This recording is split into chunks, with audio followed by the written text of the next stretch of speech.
របៀបបង្កើតមុខទំនិញនៅក្នុងប្រព័ន្ធ Maxu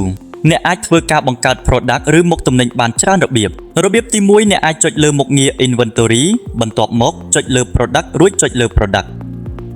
ប្រសិនបើអ្នកឈរលើមុខងារ accounting សូមចុចលើ customer រួចចុចលើ product ឬចុចលើ vendor រួចចុចលើ product ប្រសិនបើអ្នកឈរលើមុខងារ purchase សូមចុចលើ product រួចចុចលើ product បើអ្នកឈរលើមុខងារ sell សូមចុចលើ product រួចចុចលើ product ប្រសិនអ្នកធ្លាប់បានបង្កើតមុខទំនិញពីមុនមកនោះវានឹងបង្ហាញទាំងអស់នៅទីនេះដើម្បីបង្កើតថ្មីសូមចុចលើពាក្យ create ទី1សូមវាយបញ្ចូលឈ្មោះមុខទំនិញដែលអ្នកចង់បង្កើតចំពោះ can be sold បើអ្នកthíchមានន័យថាទំនិញនេះជាទំនិញសម្រាប់លក់ចំពោះ can be purchased បើអ្នកthíchមានន័យថាទំនិញនេះជាទំនិញសម្រាប់ទិញចូលបើអ្នកthíchទាំងពីរនោះអ្នកអាចទិញចូលនិងលក់ចេញបានដូចគ្នាប៉ុន្តែបើអ្នកដោះ tick ទាំងពីរនោះនៅពេលអ្នកធ្វើការលក់ឬទិញចូលវានឹងមិនបង្ហាញឈ្មោះទំនិញនេះឡើយប្រសិនបើអ្នកមានរូបភាពអ្នកអាចបញ្ចូលនៅទីនេះ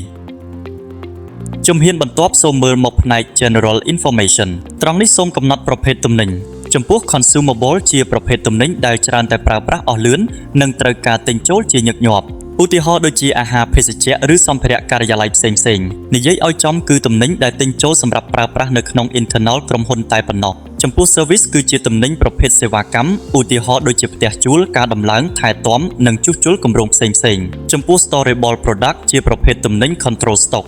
រាល់ការទិញចូលនិងលក់ចេញគឺត្រូវការតាមដានបរិមាណនិងតម្លៃច្បាស់លាស់ចំពោះត្រង់នេះអ្នកអាចដាក់ទៅតាមក្រុមជាក់លាក់របស់វាបន្ទាប់មកសូមវាយបញ្ចូលលេខកូដសម្គាល់មុខទំនិញនិងលេខបាកូដទំនិញឬអ្នកអាចរំលងបានប្រសិនមិនចាំបាច់បន្ទាប់មកសូមមើលមកផ្នែកខាងស្ដាំចំពោះ sell price ជាកន្លែងកំណត់តម្លៃសម្រាប់លក់ចេញឬអ្នកអាចមិនទាន់កំណត់ឥឡូវក៏បានចាំកំណត់នៅពេលលក់ឬទិញជាក់ស្ដែងក៏បានដូចគ្នាហើយប្រសិនបើរាល់ពេលលក់ឬទិញត្រូវជាប់ពន្ធអ្នកអាចកំណត់បាននៅទីនេះ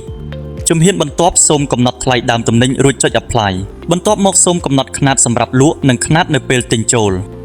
ជំហានចុងក្រោយអ្នកគ្រាន់តែចុច save រួចជាការស្រេច